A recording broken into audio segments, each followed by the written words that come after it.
اعوذ باللہ من الشیطان الرجیم بسم اللہ الرحمن الرحیم الحمد للہ نحمده ونصلی علی رسولہ الکریم اما بعد فاعوذ باللہ من الشیطان الرجیم قال اللہ تعالی فی القرآن المجید ان الانسان لربه لکنود وانه علی ذلک لشہید۔ السلام علیکم ورحمۃ اللہ وبرکاتہ۔ یہ جو آیت میں نے آپ کے سامنے تلاوت کی، اس کا مفہوم ہے کہ انسان بے شک اپنے رب کا بہت ہی ناشکرا ہے، اور بے شک وہ خود اس بات پر گواہ ہے۔ انسان کیسے گواہی دیتا ہے اپنی ناشکری پر؟ انسان کو جب اپنی اولاد کے ہاتھوں تکلیفیں پہنچتی ہیں، جب اولاد ماں باپ کی نافرمانی کرتی ہے، جب انسان پر ایک ایسا وقت آتا ہے کہ وہ اپنے اولاد کا محتاج ہو کر رہ جاتا ہے، پھر انسان کہتا ہے میں نے اس اولاد کی خاطر کیا نہیں کیا، میں تو اللہ کو بھول بیٹھا تھا، اس اولاد کے لیے میں نے نمازوں کی پرواہ نہیں کی، میں نے جھوٹ بولے، سودی کاروبار کیے، رشوتیں لی، خود اپنے گناہوں کی گواہی دیتا ہے۔ اللہ نے آپ کی اولاد کو آپ کے لیے نعمت بنایا تھا۔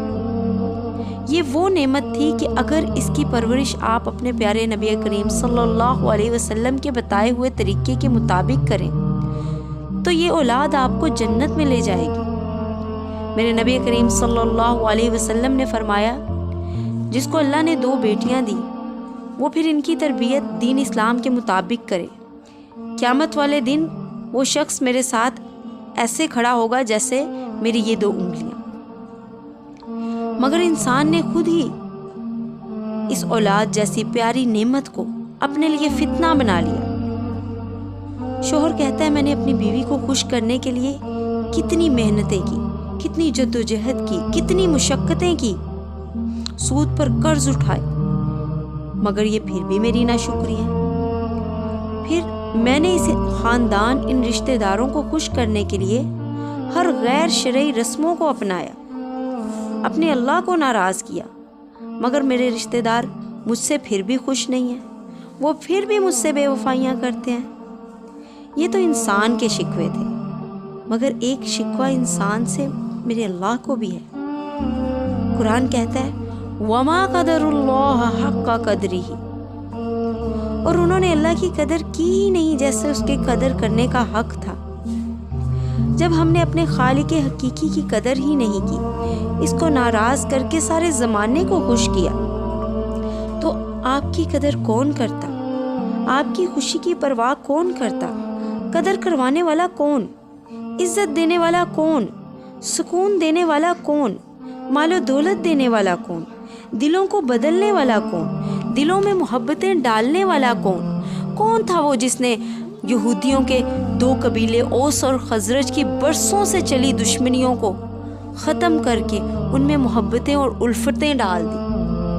قرآن میں اللہ تعالیٰ نے فرمایا کہ اگر تم زمین بھر کر سونا بھی خرچ کر دیتے تو پھر بھی تم ان 2 قبیلوں میں محبت نہیں ڈال سکتے تھے۔ میرے نبی کریم صلی اللہ علیہ وسلم کے صحابہ نے روپے پیسے کی پرواہ نہیں کی، اپنے کنبے قبیلے کی پرواہ نہیں کی، اپنے بیوی بچوں کی پرواہ نہیں کی، اپنی تجارتیں چھوڑی، غرض اپنی ہر خواہش کو اللہ اور اس کے رسول کے لیے قربان کیا۔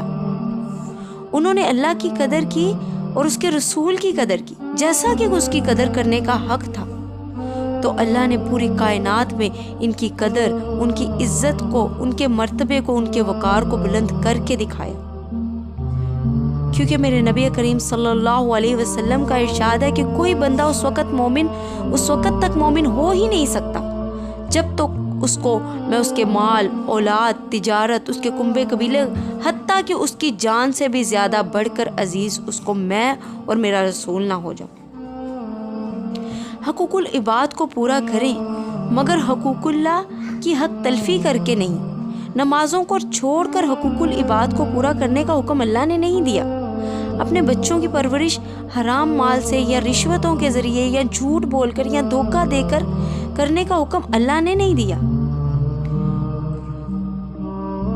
خاندان کو، رشتہ داروں کو خوش کرنے کے لیے غیر شرعی رسموں کو اپنانے کا حکم اللہ نے نہیں دیا۔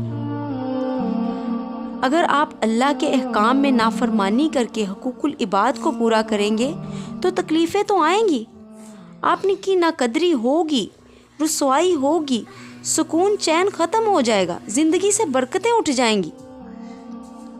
اللہ تعالیٰ ہمیں صحیح معنوں میں اپنی اطاعت پر چلنے والا بنائے۔ اللہ ہمارے دلوں کو اپنی اطاعت کی طرف پھیر دے، ہم اپنے بچوں کی نیک پرورش کریں اللہ صرف تیری رضا کو پانے کے لیے۔ ہم رشتہ داروں سے اچھا سلوک کریں، ان سے رشتہ داریاں نبھائیں، ان سے ملیں اللہ صرف تجھے راضی کرنے کے لیے۔ آمین۔